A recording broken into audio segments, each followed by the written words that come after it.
We're back doing our marriage series. What's up, Bran? Hi.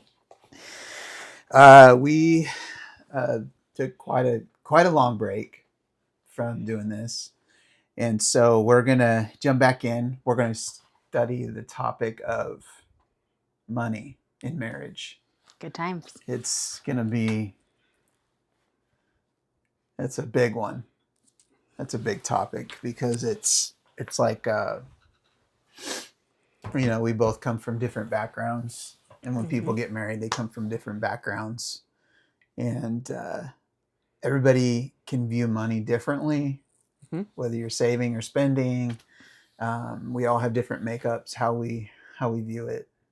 So coming into marriage, there can be some interesting dynamics at play. The Bible has a lot to say about how to manage money and how important it is to God, how we view money and how we handle it. So it's going to be a fun ride. Do you have anything to say or start out with as we go into it? No. Okay. Well, let's start. This first episode, we're going to cover the topic of budgeting. Okay. And so we're going to talk about how to make a budget, how to stick to a budget, where we have done well and where we've failed, and everything in between. So maybe start from the beginning of when we first got married. I've got a couple of verses I'll share here in a second, but start from your perspective of being newlyweds and us dealing with the money. Go. Well, I didn't feel, it was a long time ago. We've been married 25 years now. 26 years. 26 years. And there's not a lot I remember about being taught about money. My mom was a single mom. I watched her struggle. So money, to me, I just didn't, it wasn't taught. She was learning. She was trying her best, doing the best she could. And then she got married right before I married you, when I was 15. So they, would have a budget and were good with money, but I didn't learn a lot about money. And so when you and I came into our marriage, it wasn't like I had a outline for how to do a budget, or at least I don't remember. I don't remember being taught that. I may have. I just don't remember. But I would just map out our bills in a notebook. And I think our very first mistake was getting a credit card. Yeah. And not being taught about debt and about, I know that I do remember my mom warning me to be careful. And my stepdad warning me to be careful about getting credit cards and charging things, because I liked new things. I didn't like used. I'd watched my stepdad, he would buy a used washer and dryer and they would break and then he would have to fix them. Well, I knew that you weren't taught how to fix things. I wasn't very handy. You weren't handy. So I was like, we can't do that. And so I would just buy new. I would just charge it and buy a new washer and dryer. Yeah. And then I just thought, well, we can afford $30 a month. Yeah. But then I would get late, or I would forget to make a payment. And then we started getting in the debt cycle of late payments. And then every single year it felt like we would get a large tax return and it would go to pay off our debt. We never got to enjoy it. Yeah. Because we were always catching up.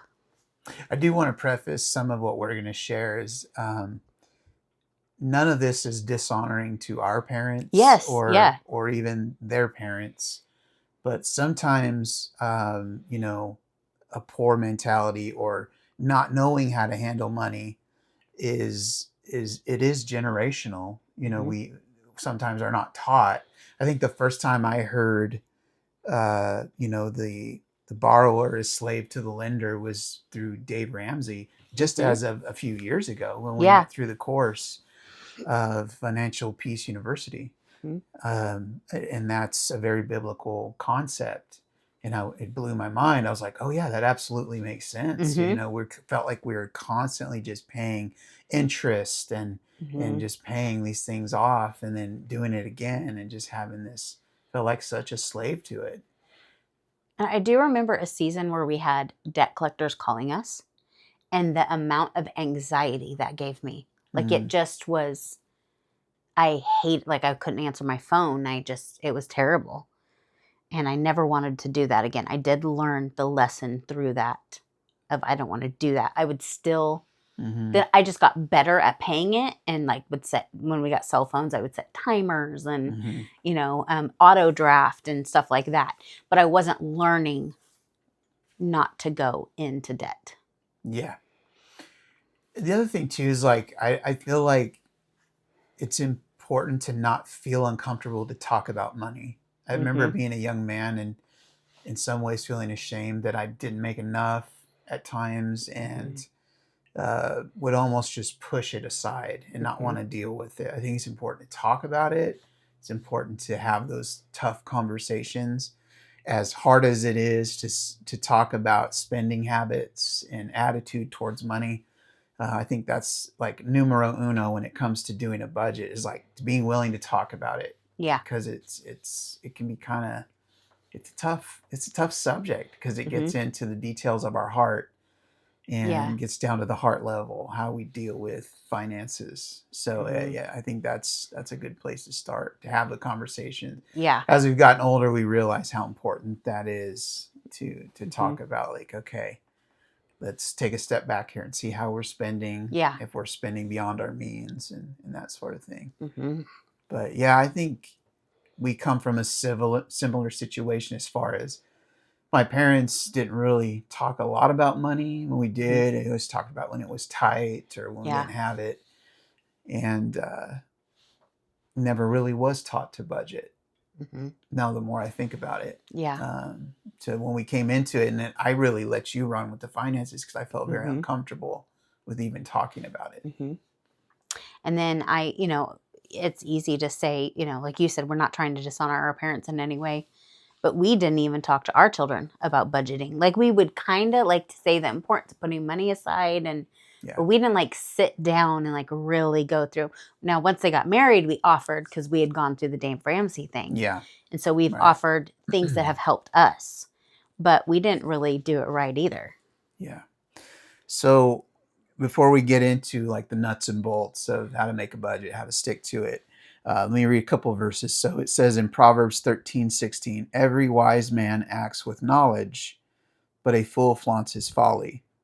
And then it Mm-hmm. also says in Proverbs 21:5, the plans of the diligent lead surely to abundance, but everyone who is hasty comes only to poverty. So there's a lot of wisdom, and as you start to talk about sitting down together as a Mm-hmm. married couple and just say, okay, let's start planning. The Bible Yeah. talks a lot about being diligent to plan, going into the month, say going into September. Yeah. Okay, let's talk about where we're at, how much money's coming in, and how much money's flowing out. Yeah. So start us off, Brandy, for a couple that's kind of this is new to them. Mm-hmm. Where do you start in the Um, plans? well, if you can find a budget app, that is helpful, just because we live in the app technology world now, to where if you can find something that kind of guides you through it, or a book. Now, Dave Ramsey worked for us in the season of life that we were in. I don't particularly think that Dave Ramsey would have worked in the beginning of our marriage. Maybe it would have, but it just happened to work where we were. And there's not a we're not trying to say there's a cookie cutter way to do it. Yeah. Or even promoting Dave Ramsey, because there's some things we agree with, some things we don't. I think that's with anything, but his some of the principles are very wise and Yes. helpful. Mm-hmm. I will say from my perspective, this is something I wish I would have done off a jump from the beginning. Was the first priority is the Lord. Wherever you Mm-hmm. start, just starting, okay, off the top, what are the first fruits? And without getting into the whole subject, we're going to do a whole episode on tithing, offering, that kind of thing. I'm talking about just from the beginning, God gets the first fruit Mm-hmm. wherever you're going to church or whatever organization you're called to give to. Starting there, I wish can't go back and do it again, but Mm-hmm. I can only do what I can do now. But if I was talking to a young couple, that's what I would say. Start talking about that. Yeah. Where can Be on we the same give? page. Even so, let me ask you this: you believe even in times of leanness Mm-hmm. to give, to start thinking that Yes. direction? Yes, for sure. I just I want to be careful with this. I believe that I maybe misunderstood the counsel, but when I was younger, had heard it say, if you owe other people, give to them first before you tithe. And I took that as we were always owing somebody else. So that was just a crutch. That was just an excuse of why we didn't tithe. And so I think that was unhealthy and a misunderstanding Because you could of give that. even if it's just $5 or $10. Mm-hmm. It needs to be a worship from your heart to the Lord. That I Yeah. trust my and really they're your finances. I want to steward them well. Yeah. Here is the first of all that I have and give, Mm-hmm. and I give it to you. Yeah. And to learn that dependence on God. Yeah. Jesus said, "Don't worry about don't worry about all these things that you worry about, the day to day stuff. I'm going to provide that. Seek first my kingdom Yeah. and my righteousness. All this other thing will be added." Of course, that verse means more than just money, Mm-hmm. but I think that's a good starting point because money has such a pull on us, Mm-hmm. and it has so much to do with our worship and where our heart is with the Mm-hmm. Lord. And there was a time even that we weren't we were kind of in between churches and we were giving like to the whosoever's or Mm-hmm. Johnny and friends, and it doesn't always have to be the local church or Mm-hmm. but we would pray and ask the Lord, what do you want us to give to? Yeah. And so yeah, So start there. start Now there. go from break down real quick a simple budget. Like what is some people don't even know what that means. Yeah. Give some. Just writing down everything that you owe, everything that comes out each month, like your mortgage or your rent, your go from top to bottom, basically, and then sit down together.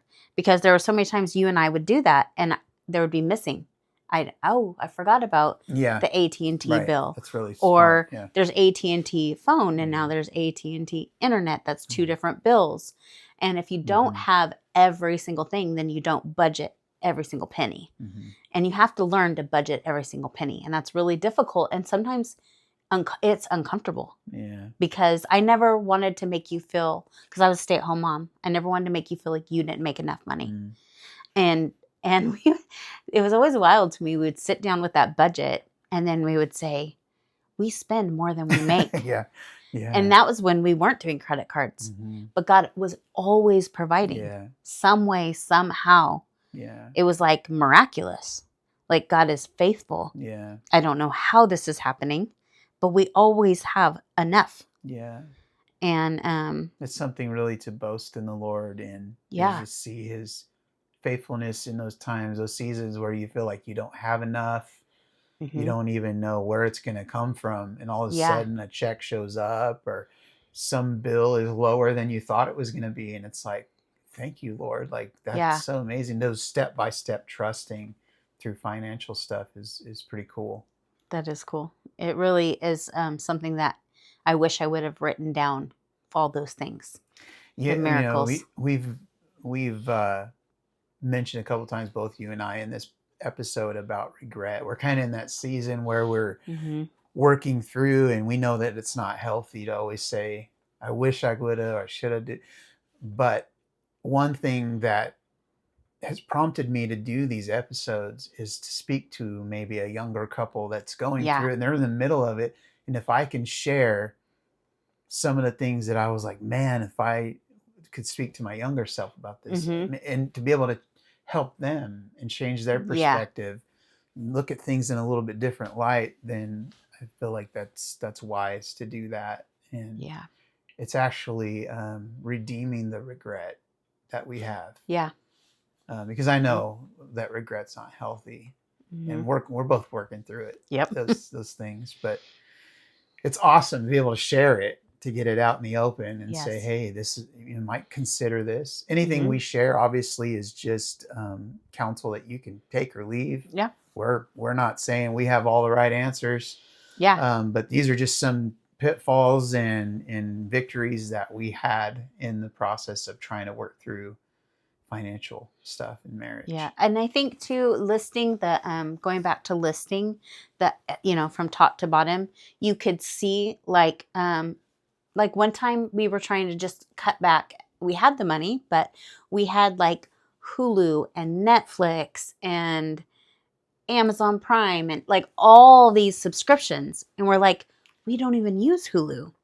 But it was tied to something else and we used that one. So then we had to kind of weigh out like what is worth it? Yeah. What is worth, Right.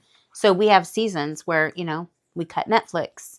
And then we cut, we started cutting things because we weren't using them. Yeah. They were just coming out every month and not, so getting down serving its to, purpose. oh, I'm sorry to cut you No, off. you're okay. Just getting down to what are needs versus what are something I want. Yes. And when we talk about that a lot in our marriage, just, we do give each other what we call it allowance. Just kind of joking about our childhood, getting an allowance, that kind of thing. But that can be a part of the budget as well, is to have money that, okay, you can spend this on something that you want. But if you go beyond that, you just be cautious, of not being legalistic about it, but just setting those standards of, we want to be careful what we spend on. And that's been good for, because I don't have such a big play right now in the budget. You kind of handle it, and it's been good. For the beginning of our marriage, I did it all. We never spoke about it. I just did it. I would say when we're low, when we're, those kind of things, but I kind of just did it. And then there came a time where we had 5 kids, raising 5 kids. I was extremely overwhelmed. I went back to work and I was working full time, and you took over the budget. That was wonderful. So let's talk about that for just a second, and Sure. we'll move on. There was a lot of opinions when we were younger, Yes. that the husband had to do it, that the wife should not be the only one doing the budget. I think each couple should pray and ask God, Yeah. show us, Lord, what you want for us, because it's kind of an area where it's more of an opinion. Yes. There's not really a scripture verse that says one way or the other. And if there is, please put it in the comments. I'd love to see your take on that. But what are your thoughts? Because for me, I think it was kind of confusing to have so many people telling us one way or the other. We had a lot of people in our life that were very opinionated or had strong opinions about certain things. And it would be confusing because we felt like we were doing it wrong.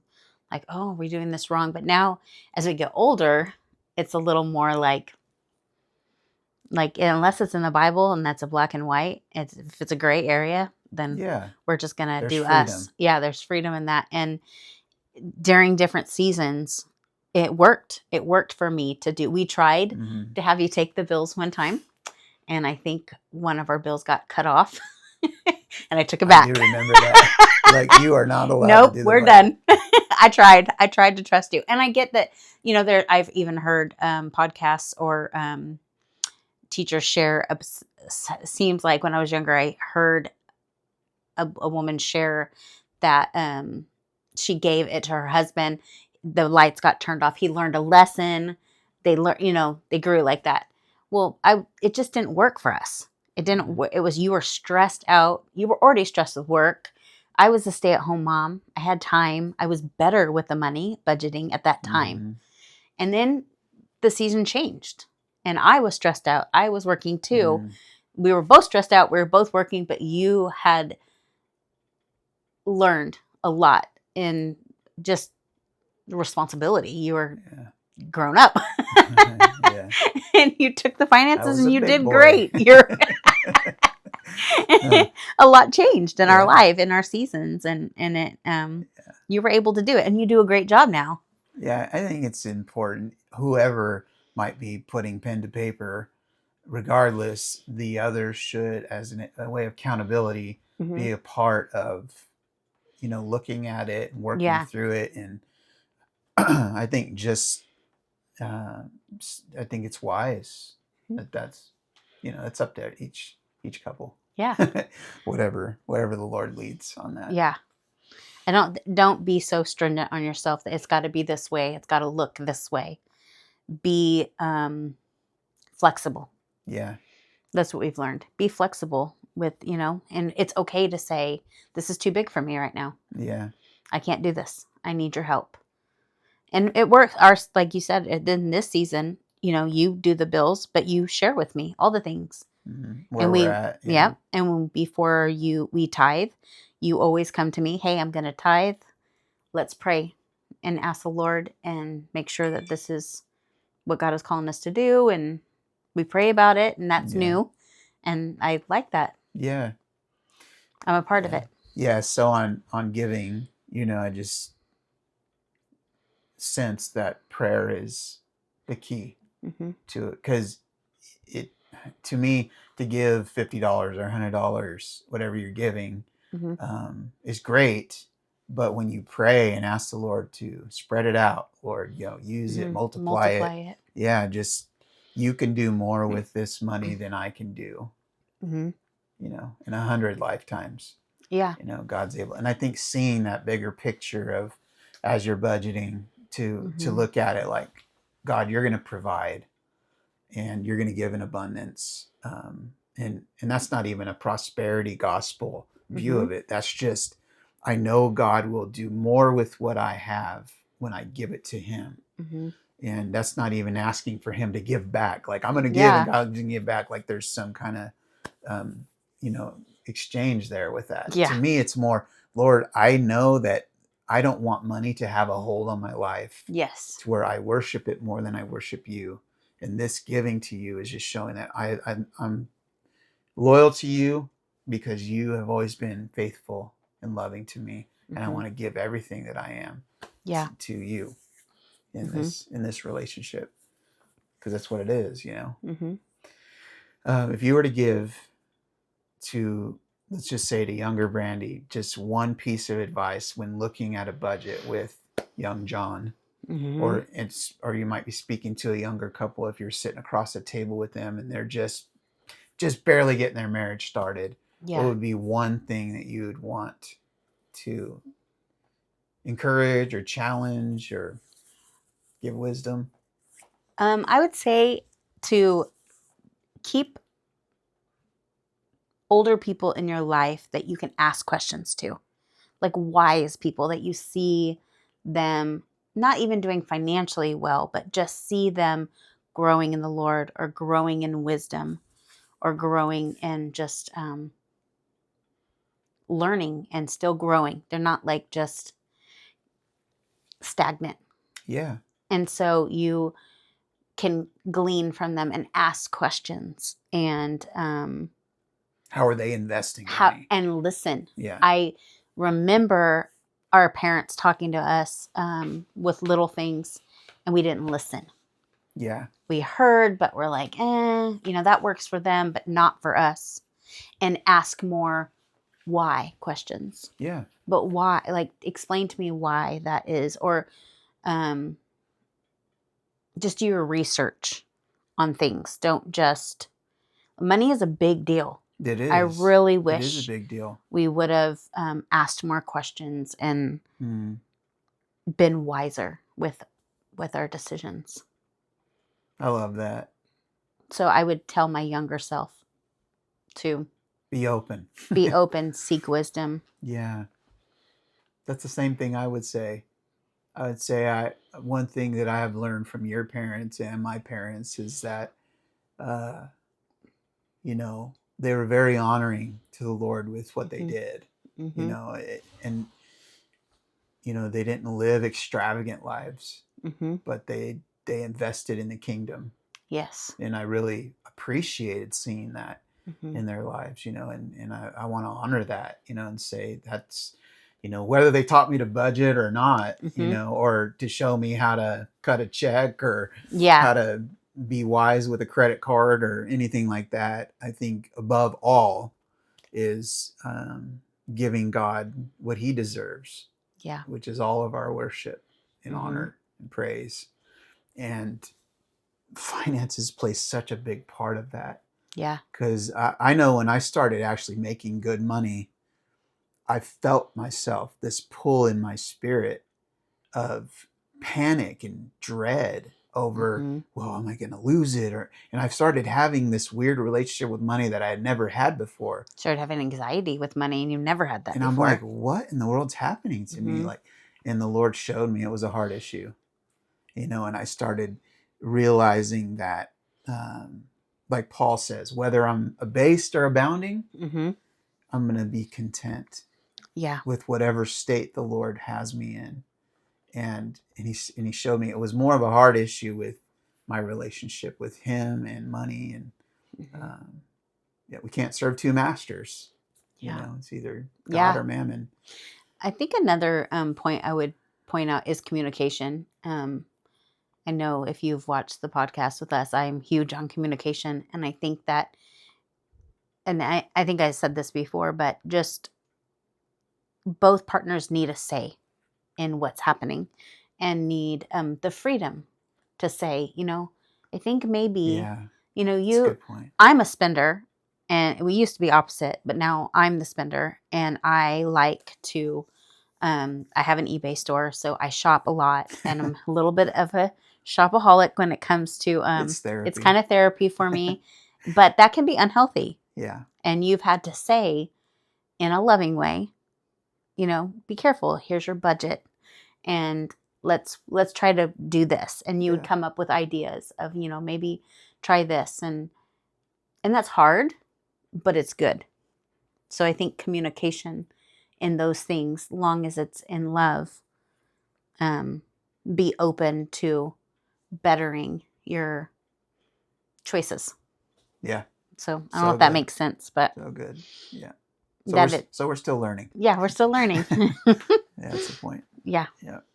So happy budgeting to all you couples. Yes. And I hope that this is added to some of the wisdom that you're getting. I totally agree with you. I think get those people in your life that can speak into it and be good listeners, and humble yourself. And the Lord will exalt you in due time, especially in this area as we are trying to be wise and good stewards of what God's given us. Because this life goes by fast. Yeah. And we will be accountable in eternity for even our money. That's a huge part of our life. And we certainly don't want to be frivolous with that. We want to be God honoring. Yeah. And another quick thing is you have to think about what happens if the other spouse passes away. And it's not something you like to talk about, but you do have to think about that. If you don't have any idea anything about the finances and something happens to your spouse, you're grieving, and then you're at a loss for what to do. And I think that is so important, to be prepared, and it's loving to prepare the other person to know, like, this is where things are. This is what we pay. This is to be on the same page. I just think that's a loving thing to do. Yeah. In later episodes, we'll get into, I think we've talked a little bit about couponing and saving, and we'll talk about investing and all that kind of stuff later. But and wills and trusts. Yeah, we'll get into all that stuff. All right. Thanks for hanging in.